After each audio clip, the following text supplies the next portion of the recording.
Heavy cavalry was an integral part of the Mongol army.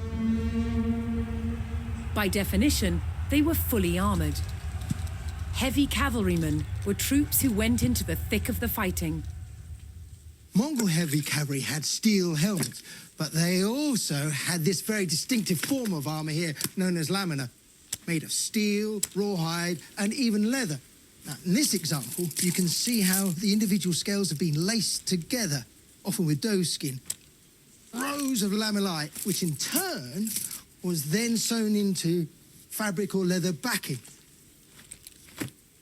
Lamina armor is wonderfully robust. It's flexible, relatively lightweight, and easy to repair.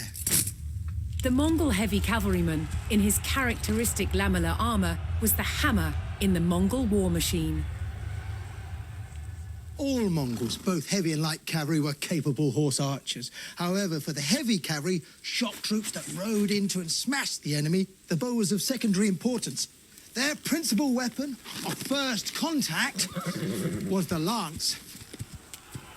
Using the momentum of the horse, the lance was mostly used point first to strike and pierce a foe. It could be used with great precision. Strikes with the point were effective, but the Mongol lance had an additional feature. Not only did you have the spearhead for running into and through the enemy, but you also had this hook to haul them from the saddle. It took considerable strength to pull a man from his horse. And doing so took him out of the fighting just as successfully as a head-on strike. In hand-to-hand combat, the Mongols used the sword to slice their way to victory. But they also had this, the great mace, which they used with two hands.